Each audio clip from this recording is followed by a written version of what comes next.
نے ان کو گھیر لیا۔ وہاں پر ایک رپورٹر صحافی نے وہاج علی سے سوال کیا کہ کیا آپ اور یمنا زیدی اسلام آباد میں دونوں پہلی بار اکٹھے دیکھے گئے ہیں؟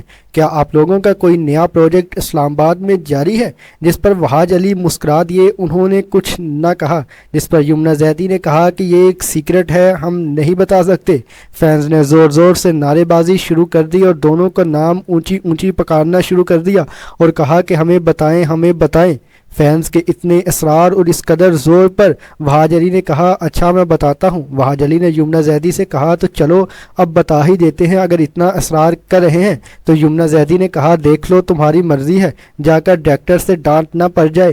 وہاج علی نے کہا کہ کوئی بات نہیں، ڈائریکٹر سے ڈانٹ کھا لیں گے لیکن اپنے فینز کا دل نہیں توڑنا ہے۔ جس پر وہاج علی نے کہا کہ جی ہاں، ہم اسلام آباد میں اپنے ایک ڈرامے کی شوٹنگ کے لیے آئے ہوئے ہیں۔ وہاج علی سے فینز نے پوچھا کہ کیا آپ اس ڈرامے کا نام بتا سکتے ہیں؟ تو وہاج علی نے کہا اس ڈرامے کا نام آگ کا دریا ہے۔ تو فینز نے کہا کہ آپ سٹوری بھی بتائیں کہ اس میں سٹوری کیا ہوگی۔ وہاج علی نے کہا کمپلیٹ سٹوری تو میں نہیں بتا سکتا، لیکن ہنٹ آپ کو دے دیتا ہوں کہ اس میں یمنا زیدی بھی میرے ساتھ ہوں گی اور ہم دونوں ایک ہی یونیورسٹی میں اکٹھے اسٹوڈنٹ ہوں گے اور ہمارا لاسٹ ایئر ہوگا، ہم ڈاکٹر بن رہے ہوں گے۔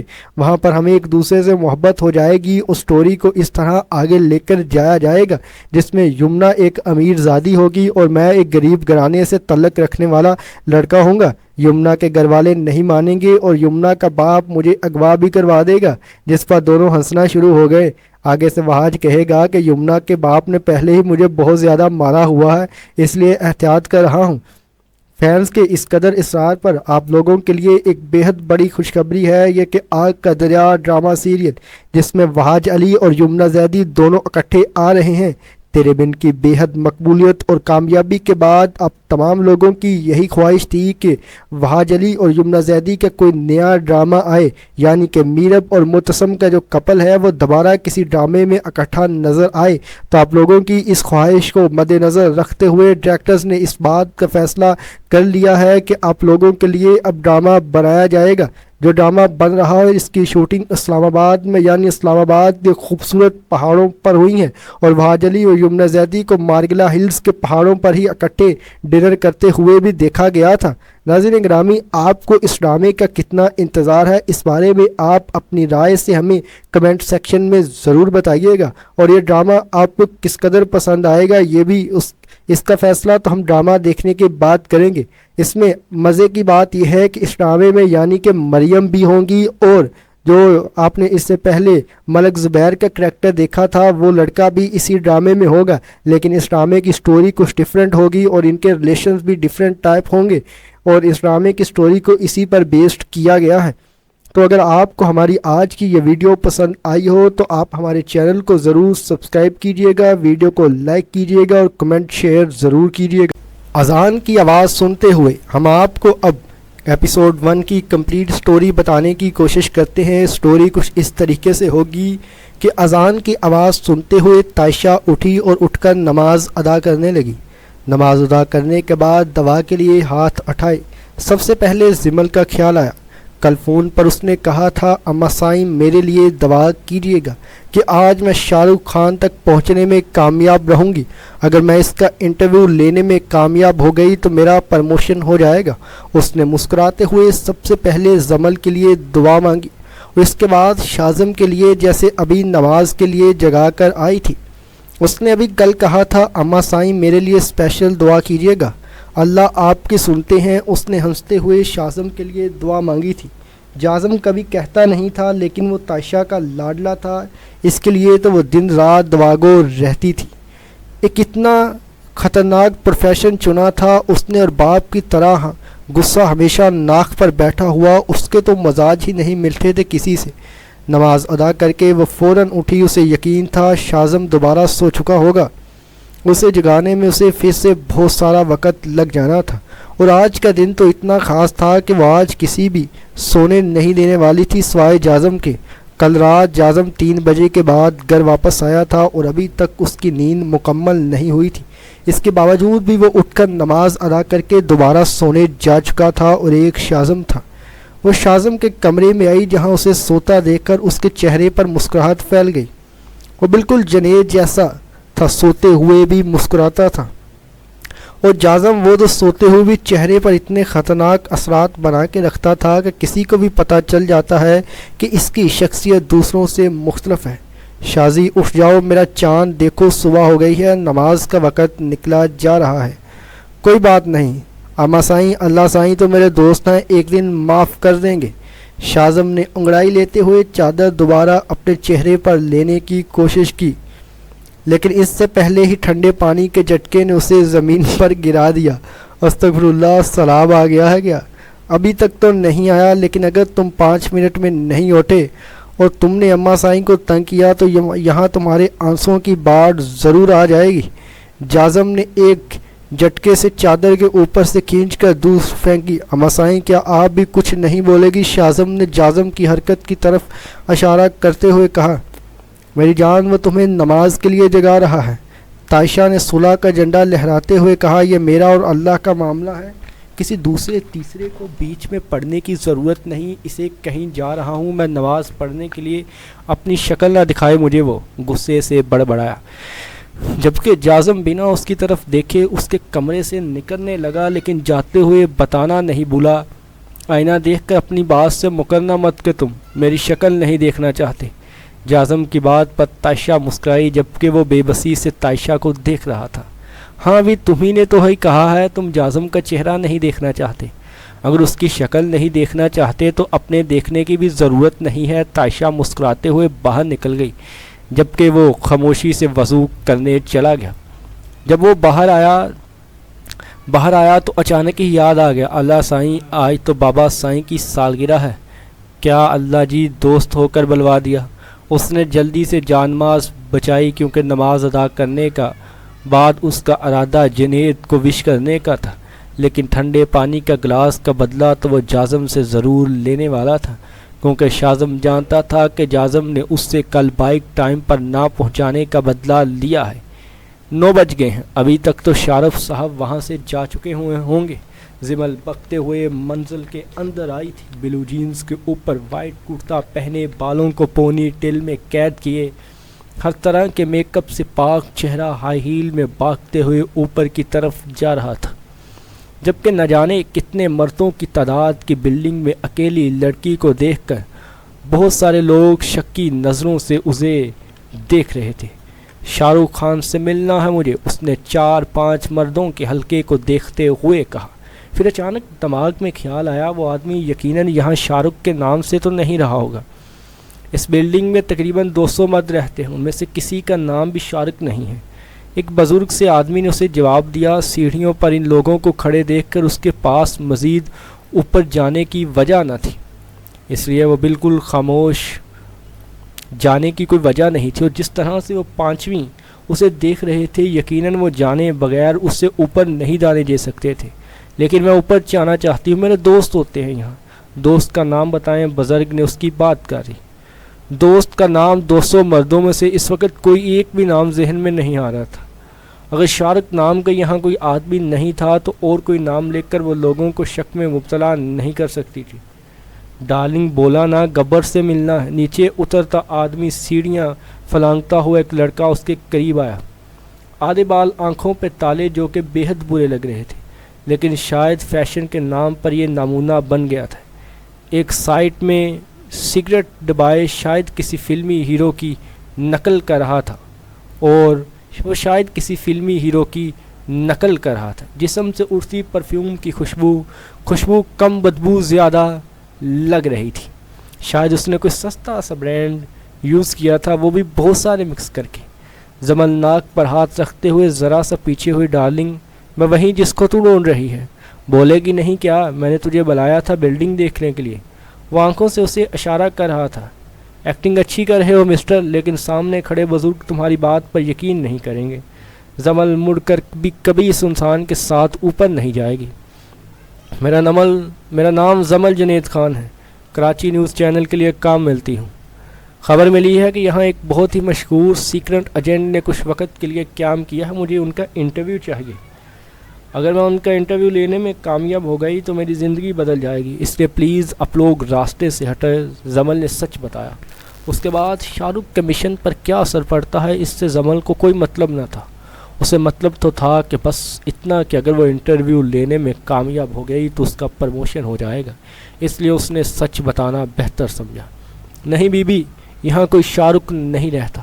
تم چلی آؤ یہاں سے, اور اگر تم کوئی پریس رپورٹر ہو تو اپنا کارڈ دکھاؤ ہمیں, نہیں تو کوئی لیگل نوٹس, تب ہم تمہیں اب جا سکتی ہو, بزرگ نے غصے سے کہا.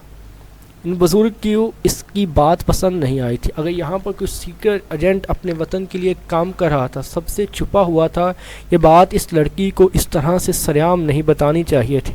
انہی لوگوں میں ان کے دشمن موجود ہو سکتے ہیں. اپنے وطن کے ساتھ غداری تو کوئی سچا پاکستانی مر کے بھی نہ کرے. ان بات سن کر جمل کو بھی اچھا خاصا غصہ آ گیا. اس نے سوچا تھا کہ نیکسٹ ٹائم وہ ضرور کوئی نوٹس لے کے آئے گی. بڈھا سمجھتا کیا ہے اپنے آپ کو, اگر مجھ سے پہلے شاہ رخ تک کوئی اور پہنچ گیا, نہیں ایسا نہیں ہونے دوں گی. وہ تیزی سے سیڑھیاں نیچرتے ہوتے خود سے بڑبڑا رہی تھی. ارے او بسنتی, اپنے گبر کو ہیلو ہائے تو کرتے جا. ارے کوئی تو جمعے کا وعدہ, کوئی ملنے کا ارادہ. گبر کے الفاظ اس کے منہ میں ہی دم توڑ گئے.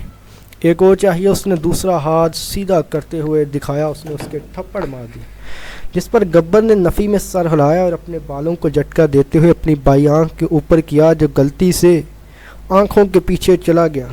ظالم, یہ تو پیار کی شروعات ہے. اگر لڑکی پہلی ملاقات میں چھپڑ مارے تو سمجھ آؤ کہ وہ تمہیں دل سے سم تھنگ کرتی ہے. وہ بے شرموں کی طرح بولا. اب اس سم تھنگ کا مطلب بتانا پسند کریں گے آپ؟ وہ غصے سے گونجتے ہوئے ایک ہاتھ کمر پر رکھ کر بولی. میں نہیں بتاتا, میرے کو شرم آتی ہے. گبر سچ مچ میں شرما دیا, اور اس کے اس طرح سے شرماتے روپ کو دیکھ کر جمل کے کانوں سے دھواں نکلنے لگا. اس سے پہلے کہ اس لڑکے کو ایک اور لگاتی, ثانیہ آ چکی تھی. خوشخبر ملی یہاں. وہ یقیناً اس کے پیچھے آئی تھی. یہاں کوئی شاہ رخ نہیں ہے. جمل نے اسے پوری کاروائی بتائے بغیر بتایا. ویسے بھی یہ لڑکی اس کے ذریعے شاہ رخ تک جانا چاہتی تھی. اس کی مدد تو وہ مر کے بھی نہ کرے. گبر بسنتی کی لو سٹوری میں شیلا کہاں سے آ گئی ہے؟ وہ الگ ہی انداز میں چلتا ہوا اس کے قریب آیا. کیا بکواس کر رہے ہو تم؟ ثانیہ نے اسے گھورتے ہوئے کہا. مجھ پر مت مٹنے کی کوئی ضرورت نہیں ہے. گبر صرف اپنی بسنتی کا ہے. وہ ثانیہ کے قریب کھڑا ہو کر بولا, جبکہ ان دونوں کی آپس میں باتیں کرتے ہوئے دیکھ کر جمل فوراً وہاں سے نکلی. عجیب پاگل آدمی سے پالا پڑے تھا اس کا. وہ شیلا مطلب ثانیہ کو اوپر اچھا خاصا فنسا آئی تھی, لیکن جو بھی تھا اچھا ہی تھا. ثانیہ اپنا کام کرنے کی بجائے اس کا پیچھا کیے جا رہی تھی, جو کہ بہت غلط بات تھی. اس کی مدد سے ہی اسے ہرانا چاہتی تھی, جو جمل جنید خان مر کے بھی نہ کرے. شاہزم جیسے ہی باہر نکلا, وردی میں کانسٹیبل کو اپنی طرف بھاگتے ہوئے دیکھا. سر, میں آج چھٹیوں پر چلا جاؤں گا, اس لیے سوچا کہ یہ فائل وقت پر آپ تک پہنچا دوں. یہ لیجیے سر, اس کیس کی ساری ڈیٹیل اس فائل میں ہے. کون سی ڈیٹیل؟ شاہزم نے فائل تھامتے ہوئے کہا. سر, میری چھٹیاں شروع ہو چکی ہیں, اس لیے میں آفس نہیں گیا, لیکن یہ فائل بھی آپ تک پہنچانا بہت ضروری تھا, اس لیے آپ کے گھر آ گیا. چلتا ہوں, وہ کہہ کر واپس جانے لگا. ایک منٹ, ایسے کیسے چھٹیوں پر جا رہے ہو؟ تم ٹریفک کی حالت دیکھی ہے؟ تم نے چھٹیاں منظور کس نے کی ہے؟ پہلے مجھے یہ بتاؤ. شاہزم نے اسے گھورتے ہوئے کہا, جبکہ کانسٹیبل اسے پریشان نظروں سے دیکھنے لگا. سر, آپ نے ہی منظور کی ہے 2 دن پہلے. اور سر, ٹریفک کا پرابلم دیکھنا ٹریفک والوں کا کام ہے, ہمارا نہیں. وہ پریشان سا اسے دیکھتے ہوئے بولا. پر ایسے کیسے ٹریفک کا کام تمہارا نہیں؟ تم پورے ملک کے محافظ ہو, تمہیں ٹریفک کا بھی خاص خیال رکھنا چاہیے. تمہیں آفیسر بنایا کس نے ہے؟ وہ اسے گھورتے ہوئے بولا, جبکہ کانسٹیبل کو سمجھ نہیں آ رہا تھا کہ اچانک ان کے سر کو ہو کیا گیا ہے. سر, لیکن ہم پولیس آفیسر ہیں, ٹریفک کا کیسے کر سکتے ہیں؟ وہ ٹریفک آفیسرز ہوتے ہیں. وہ بے بسی سمجھاتے ہوئے بولا. بڑی مشکل سے منظور ہوئی چھٹیاں اسے کینسل ہوتی نظر آ رہی تھی.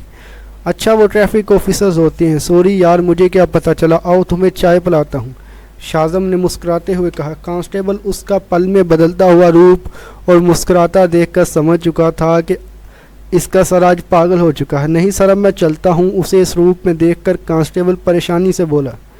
ارے ایسے کیسے چلتا ہوں؟ چائے تو پی کے ہی جاؤ گے. آج تو میرے بابا کی سالگرہ ہے, میں کیک کھلاؤں گا. وہ اسے اپنے ساتھ گھسیٹتا ہوئے بولا. گھر کے اندر ہی بریک فاسٹ ٹیبل پر جازم کو ناشتہ کرتے دیکھ کر وہ کبھی شاہزم کو کبھی جازم کو دیکھنے لگا. رفیق خیریت؟ تم یہاں کیوں آئے ہو؟ رفیق کو اپنے گھر دیکھ کر جازم اٹھ کھڑا ہوا. ارے تم جانتے ہو اسے، یہ میرا دوست ہے، آج ہی بنا ہے، تو سوچا اسے چائے بنا دوں۔ اماں سائی 2 کپ چائے بنائیں میرے اور میرے دوست کے لیے۔ آجا یار، تو دروازے پر کیا کر رہا ہے؟ شاذم نے زبردستی اسے اندر گھسیٹا، جبکہ جازم خونخوار نظروں سے اسے گو رہا تھا۔ یقیناً وہ اس سے صبح پانی والا بدلہ لے رہا تھا۔ رفیق ویسے بھی تمہیں بلانے والا تھا، وہ فائل تیار کر لی ہے؟ تم نے چھٹیوں پر جانے سے پہلے وہ فائل تم مجھے دے کر جانا، جازم نے پروفیشنل انداز میں کہا۔ تو رفیق نے بے بسی سے فائل شاذم کے ہاتھ میں دیکھی، جو فائل کی مدد سے خود کو پنکھا کر رہا تھا۔ یہ والی فائل؟ لیکن یہ تو تم نے مجھے دی، اب تو یہ میری ہوئی، اور ویسے بھی دوستوں کی چیزیں لوٹاتا نہیں۔ شاذم نے مسکراتے ہوئے کپ اس کے ہاتھ میں پکڑا دیا۔ ہاں کیوں نہیں، تم ہی رکھ لو۔ فائل 12 لوگوں کے قاتل کی ہے۔ ان ثبوتوں کی بنا پر اگر ہم اسے گنہگار ثابت نہیں کر پاتے تو ہو سکتا ہے 13ویں آدمی تم ہو، جازم نے اسے کھلی آفر کرتے ہوئے کہا، اور اس کی مکمل بات سنتے ہی شاذم کے ہاتھ سے فائل چھوٹ کر جازم کے ہاتھ میں آ گئی۔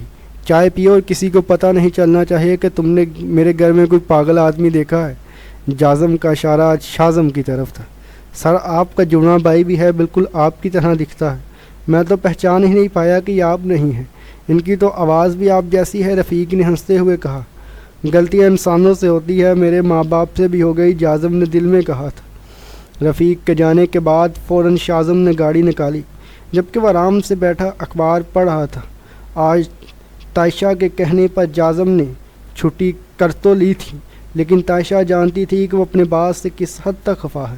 تم آج بھی نہیں چلو گے جازم؟ تائشہ نے ابیز سے پوچھا۔ میں ایسے شخص کی قبر پر نہیں جانا چاہوں گا، اماں سائیں جسے اپنی اولاد سے زیادہ کردم شاہ کے ساتھ اپنی وفاداری پیاری تھی۔ میرا پیار میرے باپ کے لیے اس دن مر گیا تھا جس دن مجھے اس بات کا احساس ہوا اس نے کردم شاہ کو بچانے کے لیے اپنی جان دے دی۔ اس نے ایک بار بھی نہیں سوچا کہ اس کے 3 بچے ہیں، اس کے بغیر نہیں رہ سکتے۔ اس نے ایک بار نہیں سوچا کہ اس کی بیوی اس کے بغیر کیسے رہے گی، اس کی بیٹی جو اس کے بغیر سوتی نہیں اس کے بغیر کیسے رہے گی۔ اس نے ایک بار نہیں سوچا کہ اس کا جازم اس کے سینے پر چڑھ کے سوتا تھا، اس کا شازم اس کے کندھے پہ بیٹھ کے اسکول جاتا تھا۔ نہیں اماں سائیں، میں اس شخص کی قبر پر نہیں جاؤں گا۔ جب تائشہ کو اپنے کندھوں پر ہاتھ محسوس ہوئے، چلا اماں سائیں، بابا سائیں انتظار کر رہے ہوں گے، شازم دلاسا دیتے ہوئے بولا، اور اس کا ہاتھ تھام کر باہر لے آیا۔ جبکہ ان کے جاتے ہی جازم اخبار دور پھینک کر اپنے کمرے میں آیا، کھینچ کر دروازہ بند کرتا آ کر بیڈ پر لیٹ گیا۔ دل چاہا کہ پھوٹ پھوٹ کر روئے، لیکن وہ رو نہیں سکتا تھا، کیونکہ وہ مرد تھا، بہادر تھا، وہ زندگی کا ہر درد تکلیف سہنے کو تیار تھا، اور وہ اپنی آنکھوں میں کسی بھی صورت آنسو نہیں لانا چاہتا تھا۔ دل چاہا۔ تائشہ پریشان سی گاڑی میں بیٹھی تھی۔ یہ الفاظ اس نے پہلی بار نہیں سنے تھے۔ جنید کی وفاداری نے اس کی جان لے لی تھی، لیکن پھر بھی اسے اپنے شوہر پر فخر تھا۔ کیا بات ہے، آج تو بڑی پیاری لگ رہی ہیں مسز جنید خان ہولی کرلا۔ اگر آج میرے بابا زندہ ہوتے تو آپ کو دیکھ کر ایک بار پھر سے بدماش بس ساری باتیں سوچتی ہیں نا تجھے۔ تائشہ نے اپنے چہرے کی سرخی چھپاتے ہوئے اسے چماٹ لگائی۔ ارے مجھے کہاں یہ سب کچھ سوچتا ہے، میں تب کو بس یہ بتانے والا تھا کہ بزنس سیٹ ہو گیا ہے میرا، انشاءاللہ 2-3 دن میں باقاعدگی سے کام شروع ہو جائے گا۔ تو پھر کیا خیال ہے، لڑکا آپ کا کام کاج والا ہو گیا ہے تو اس کی شادی کی بھی پھر تیاری وغیرہ کرے؟ تو انہوں نے کہا کہ نہیں، ابھی تو میں یہ شادی نہیں کرنے والا۔ اس نے ایک آنکھ دبا کر تائشہ کو ہنسنے پر مجبور کر دیا۔ پہلے زمل کی شادی ہوگی، پھر جازم کی شادی ہوگی، پھر اینڈ پر تمہاری باری آئے گی، تائشہ نے تفصیل سے بتایا، جبکہ اندر ہی اندر اس کی حالت پر مسکرائے جا رہی تھی۔ یہ ظلم ہے، پچھلے 2 سال سے آپ کی بیٹی، لاڈلی بیٹی، اس شاہ رخ خان کے پیچھے لگی ہوئی ہے۔ اس چڑیل نے تو شادی کرنی نہیں، میرا مطلب ہے زمل دیدہ جی نے تو شادی کرنی ہی نہیں ہے۔ تائشہ کی گوری نے اسے لائن پر لگایا، اور اس کے بعد بھائی صاحب، دنیا کی کوئی بھی لڑکی اس سے شادی کرنے کے لیے تیار ہو جائے گی، ماشاءاللہ ہینڈسم جو بہت ہیں میری طرح، لیکن زیلا اس سے شادی نہیں کرے گی، اور وہ زیلا کے علاوہ کسی سے شادی نہیں کریں گے۔ مطلب ان دونوں کے کوئی چانس نہیں ہے، خدا کے لیے میری بات آگے بڑھائیں، 1.5 سال ہو چکا ہے۔ نکاح کو شازم نے التجا کی تھی، میں اپنی بات پر قائم ہوں۔ تائشہ نے جیسے بات ختم کر دی اور اس کے اندر پر شازم منہ بنا کر رہ گیا۔ دل سائیں ناشتہ تو کر لو، نازیہ نے میز پر ناشتہ لگاتے ہوئے کہا، لیکن دل کو ہوش کہاں تھا؟ وہ تو بس اپنا سارا سامان پیک کیے جلد از جلد اپنے آفس پہنچنا چاہتی تھی۔ اس کی نوکری لگے مشکل سے 3 ہفتے ہی ہوئے تھے اور ابھی سے ہی اتنی لیٹ۔ ویسے تو اس کے سارے ہی باس اور آفس ورکرز بہت اچھے تھے، کوئی اس پر روب نہیں جماتا تھا، نہ ہی کوئی سینئر ہونے کا دعویٰ کرتا تھا، بلکہ سبھی اس کے ساتھ بہت پیار سے بات کرتے تھے اور اس کے ساتھ اچھے طریقے سے بہیو کرتے تھے۔ لیکن اسے پتہ نہیں کیوں لگتا تھا کہ اس کے ساتھ لوگ اچھے طریقے سے یہ بہیو نہیں کر رہے ہیں، اور اس کے بعد کچھ یوں ہوا کہ لیکن پھر بھی وہ ان لوگوں کو اپنی طرف سے کسی قسم کی شکایت کا موقع نہیں دینا چاہتی تھی۔ پہلے ہی وہ اس کے لیے اتنا کچھ کر رہے تھے۔ دوپہر کے 2 بجے کے بعد اس کی کلاسیں شروع ہوتی تھی اور اس کے باس نے خود اسے کہا تھا کہ تمہارا جب دل کرے تم اپنی ریگولر کلاسز کے لیے جا سکتی ہو، کسی کو بتائے بغیر آفس سے تم چلی بھی جاؤ تو کوئی تمہیں کچھ نہیں کہے گا۔ جب تمہارا دل کرے پڑھنے کو، کلاسز لینے کو، تم چلی جایا کرنا۔ اگر وہ لوگ اس کے لیے اتنا کچھ کر سکتے ہیں تو انہیں شکایت کا موقع کیوں دیتی؟ دادو سائیں میرا ناشتہ بھی جانو کو کرا دیں، ویسے بھی کچھ کھاتی نہیں ہے، دیکھیں کتنی کمزور ہوتی جا رہی ہے۔ دل نے اپنا بیگ اٹھاتے ہوئے جانو کے ماتھے پر بوسہ لیا جو منہ بنائے معصومیت سے اسے گو رہی تھی۔ اس نے کہا کہ دادو اسے سب کچھ کھلا دیں، یہ تو ویسے بھی کمزور سکی ہڈی بن چکی ہے، اسے ہی کھلائیں۔ پلیز سنبھال لینا، رات کو آتے ہوئے تمہارے لیے چاکلیٹ لاؤں گی۔ وہ اس کے کان میں سرگوشی کرتے ہوئے بولی، جس پر جانو نے نگاہ ٹیڑھی کر کے اسے دیکھا، پھر مسکرائی۔ 4 لانا؟ اس نے بھی سرگوشی میں ہی کہا۔ پکا وعدہ، بس دعا دے دو سائیں، اور اس کے بعد میں وہ سب کچھ لے آؤں گی۔ دادو سائیں میرا ہو گیا۔ جانو پراٹھے کو دیکھ کر منہ بنا کر بولی، ارے آلو کا پراٹھا؟ جانو سائیں میں نے اسپیشلی تمہارے لیے بنایا ہے، نازیہ نے اسے محبت سے پچکارتے ہوئے کہا، اور وہ اس کے لیے پراٹھا لے کر چلی گئی۔ اور اس کے بعد ہم یہ بھی دیکھیں گے۔ ہاں تو آپ پہلے نہیں دے سکتی؟ ابھی تو میری ٹمی میں جگہ ہی نہیں بچی۔ آپ اپنے پیٹ پر ہاتھ رکھ کے منہ بنا کر بولی۔ کبھی ایک نظر بے بسی سے آلو کے پراٹھے کو دیکھتی، پھر سامنے بیٹھی اپنی دادو سائیں۔ پیٹ میں جگہ نہ ہونے کے باوجود بھی وہ چینگر آگے کرتے ہوئے اپنا فیورٹ آلو کا پراٹھا کھانے لگی۔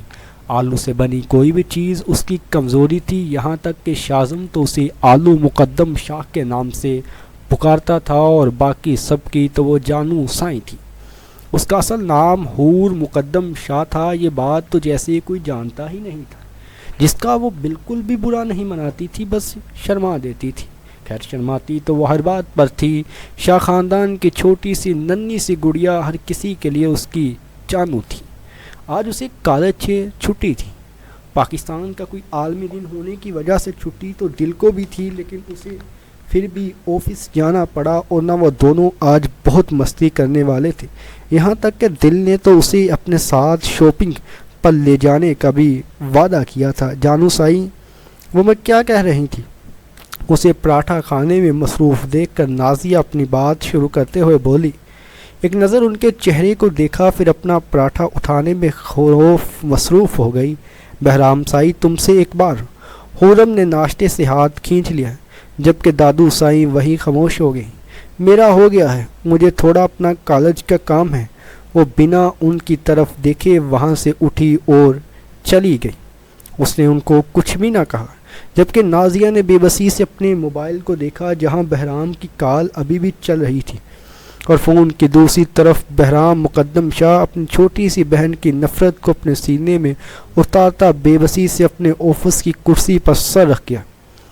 ایک چھوٹی سی غلطی کی وجہ سے کتنے لوگوں کی نفرت کا شکار ہو گیا تھا۔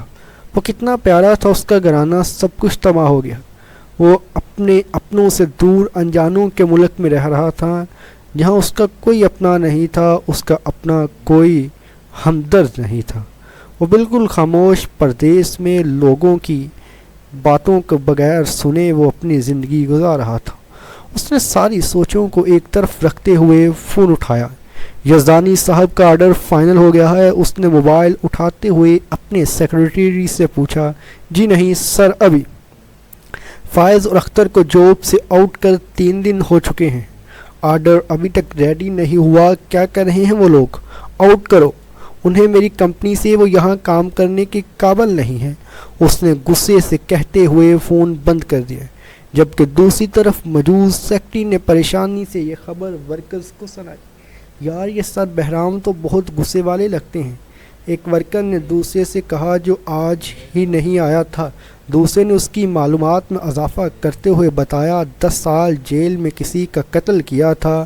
کیا وہ حیرت سے پوچھنے لگا، کسی غیر کا نہیں بلکہ اپنوں کو ہی موت کے گھاٹ اٹھا رہا تھا؟ اور اس بندے نے وہ نیوز ورکر کو حیرت زدہ چھوڑ کر آگے بڑھ چکا تھا۔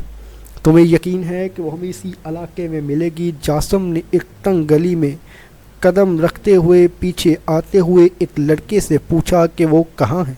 لڑکا تو اس بارے میں نہیں جانتا تھا کہ وہ کس بارے میں پوچھ رہے ہیں اور کس کی بات کر رہے ہیں، اور وہ بالکل خاموشی سے ان کو دیکھ رہی تھی۔ اس نے کہا کہ آپ کس کی بات کر رہے ہیں؟ مکان میں؟ جی سر، پہلے ہم جس مکان میں گئے تھے وہاں کرایہ پر رہتا تو یہاں پر بھی کرائے پر ہوں، لیکن آج کل وہ یہاں اس مکان میں اس لیے رہتا ہے کیونکہ یہاں کرایہ کم ہے۔ آدمی نے اسے بتایا تو اس نے دروازہ کھٹکھٹایا۔ سامنے ہی ایک عورت باہر نکلی۔ مجھے وسیم صاحب سے ملنا ہے، جاسم نے اسے دیکھتے ہوئے کہا۔ وہ اندر ہیں، عورت کہتے ہوئے راستہ چھوڑا۔ سامنے ہی چارپائی پر دونوں ٹانگوں سے مسور ایک آدمی لیٹا ہوا تھا۔ السلام علیکم سر، کیسے ہیں آپ؟ امید کرتا ہوں ٹھیک ہوں گے۔ وہ اپنے سامنے کھڑے لڑکے کو دیکھ رہا تھا جب جاسم نے اپنی جیب سے نوٹوں کی گڈی نکال کر اس کے سامنے رکھ دی۔ یہ پیسے بابا نے بھیجے ہیں، آپ نے اتنے سال ہمارے لیے کام کیا، ہر ممکن طریقے سے ہمیں فائدہ پہنچایا، ہم آپ کی خدمات کے شکر گزار ہیں۔ اس حادثے میں آپ کی ڈونگوں ٹانے چنگی گلی، ہمیں اس بات کا افسوس ہے اور ہم آپ کا علاج کروانا چاہتے ہیں۔ جاسم نے کرسی پر بیٹھتے ہوئے کہا تو وہ مشکوک نظروں سے دیکھنے لگا۔ آپ کے علاج میں جتنا بھی پیسہ خرچ ہوگا وہ سارے کا سارا پیسہ ہماری کمپنی ہی ادا کرے گی، آپ کو کسی بھی قسم یا کسی بھی صورت گھبرانے کی ضرورت نہیں ہے۔ آپ کے علاج کا جتنا بھی خرچہ ہوگا وہ سارا ہماری کمپنی برداشت کرے گی، اور ہماری کمپنی آپ کو مکمل سہولیات فراہم کرنے کے لیے بالکل تیار ہے۔ ہم آپ کو مکمل سہولیات دیں گے، ان میں کوئی سی قسم کے آپ سے کوئی بھی پیسے نہیں لیے جائیں گے۔ چائے تو میں آپ کے گھر اس دن آ کر پیوں گا آنٹی جی جس دن آپ کے شوہر خود اپنے پیروں سے چل کر مجھے یہاں لائیں گے۔ فی الحال چلتا ہوں، بابا انتظار کر رہے ہوں گے۔ اس نے مسکراتے ہوئے دونوں کی طرف دیکھا اور باہر نکل گیا۔ شاہ صاحب، ہم مر کر بھی آپ کے ساتھ غداری نہیں کریں گے، آپ ہم پر شک کر کے ٹھیک نہیں کر رہے۔ دادو اس کے سامنے بیٹھا اسی کی میز پر کھانا کھا رہا تھا۔ اس کا دعویٰ تھا کہ شاہ کے ساتھ غداری اس نے نہیں کی۔ اس کے انداز پر شاہ مسکرا دیا۔ اس کے چہرے کی مسکراہٹ پر کھیلتے ہوئے ڈمپل دیکھ کر سامنے بیٹھا دادو اور انور دونوں ہی ریلیکس ہو گئے تھے۔ چلو مان لیا کہ تم لوگوں نے میری خبریں دوسری پارٹی تک نہیں پہنچائی، تو بتاؤ کس نے کی ہیں؟ یہ مخبری کس نے میری پارٹی کی ایک بات دوسری پارٹی کو بتائی؟ جواب دو مجھے۔ وہ ان دونوں کو نظروں کے حصار میں لیے پوچھنے لگا۔ اب آپ سے غداری کرنے کی غلطی تو ہم کبھی مر کر بھی نہیں کریں گے، لیکن جس نے یہ حرکت کی ہے اسے ضرور ڈھونڈ نکالیں گے، اور پھر جو سزا آپ کہیں گے وہی اسے دی جائے گی۔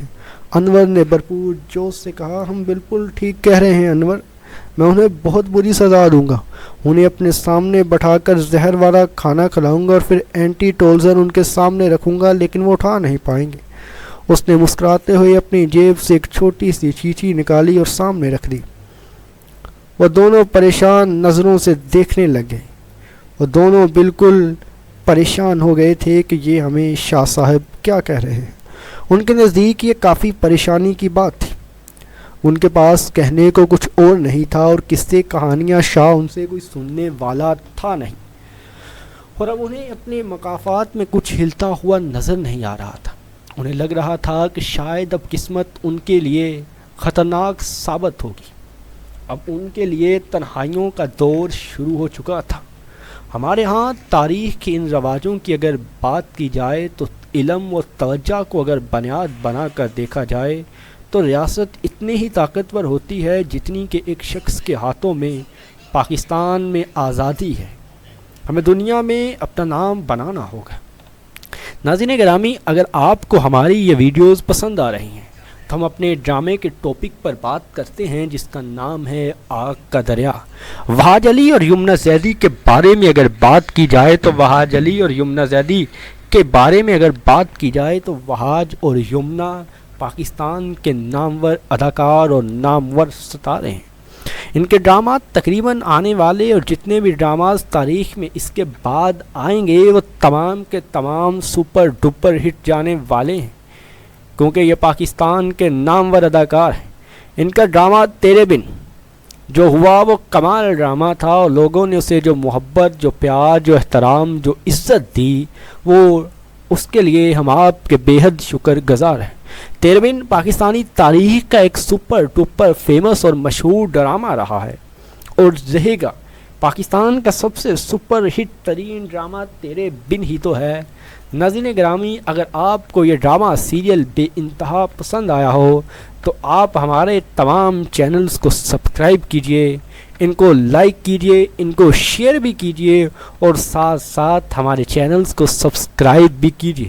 مزید ہے آپ کو ہماری آنے والی ویڈیوز ملتی رہیں گی، بس آپ لوگوں کے پیار اور آپ لوگوں کی محبت کا شکریہ۔ ہم آپ کے لیے مزید ایسے کئی ڈرامے لاتے رہیں گے۔ مزید نیوز کے لیے آپ ہمارے چینل